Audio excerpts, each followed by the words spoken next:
Hoki Maiano and welcome back to AM this morning. Great to have you watching. It is 17 minutes after 6. We've heard about multiple shootings across Auckland overnight last night. Take a look at this map. It gives you a really good idea of where the latest that we've heard about has been happening. Suspected turf war between the killer bees and the tribesman gangs.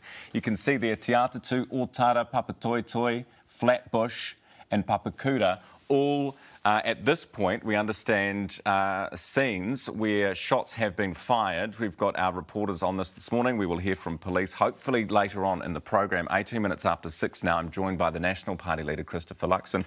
Good morning. Morning, good to be with you.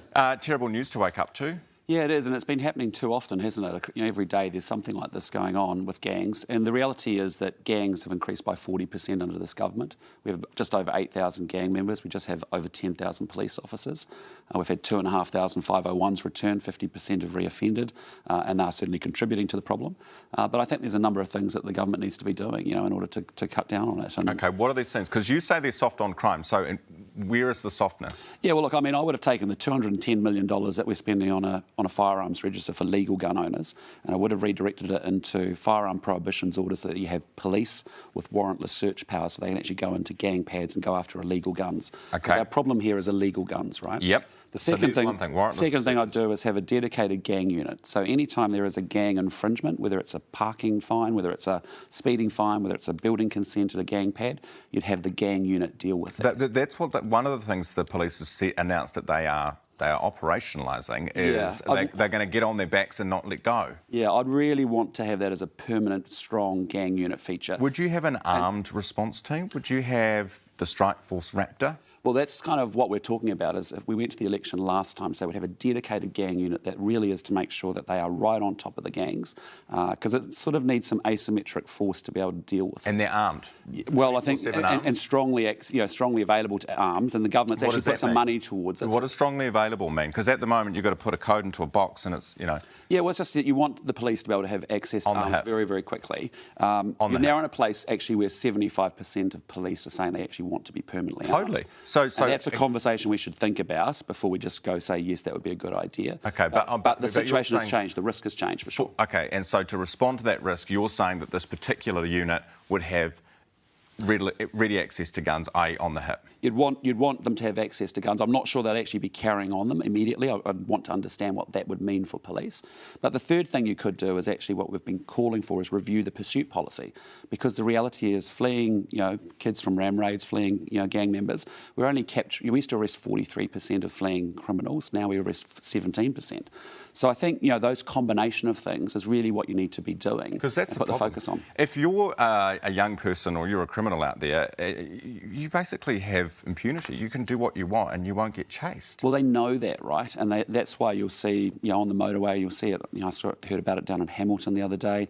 They just jump on the other side of the road and they can't be chased. And the fact that we're only arresting 17% of fleeing drivers, we used to arrest 43%. So it's a good time to ask questions and get the police to review that pursuit policy, I think. Yeah, because that's the thing. It's their decision. It's not yours. Correct. And it's an operational issue. But I think, they need to weigh up, obviously, other driver safety, but also the fact that, we're sending a message which you can just get away with it. What about possession of a firearm without a licence? The maximum penalties, 15 grand fine or a year in prison. Would you review that? Yeah, I would, because I think the challenges that we're spending $210 million out of that $560 million police package the government announced in response to the opposition calling them soft on crime. And that's really about a gun register for legal gun owners. The problem here is illegal guns. That's what we've really got to go after and sort out. That's why we've seen the increase in serious violent crime is up 21%. So you'd review those penalties, those maximum penalties for possession of firearms without a licence, all those types of things? Correct. You want to really clamp down on illegal firearms. That's the problem here. OK. And the other problem we've got is that people, law-abiding citizens, are starting to lose a bit of faith, not in the police, because we know that individual police officers do a great job. Awesome job. But in the response times and their ability to chase and all those things. And so what the community is doing in response is taking matters into their own hands. Yeah. There was a couple of guys in a Range Rover at the weekend in Auckland who sped after some guys who'd just done a ram raid, blocked them and then chased them on the motorway, called the cops, and the cops take over the chase.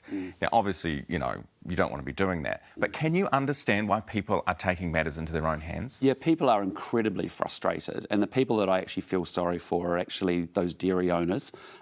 It's interesting, I've met with many of them, and the reality is they've come to this country often as New Zealanders. They've worked really hard, done 2 or 3 jobs, got a deposit for that business. Their families are involved, and they've then been ram-raided or 3 or 4 times in some cases. Would you ask officials to look at a specific ram-raid offence? Is that something you would... Well, I think there are things like, serious youth offenders and some of those kind of punishments and thinking about what you're going to have to do. The fact that parents don't know their 11-year-old is out between 12 o'clock and 5 a.m. in the morning just says there's a lot going on in those families that we really have to deal with.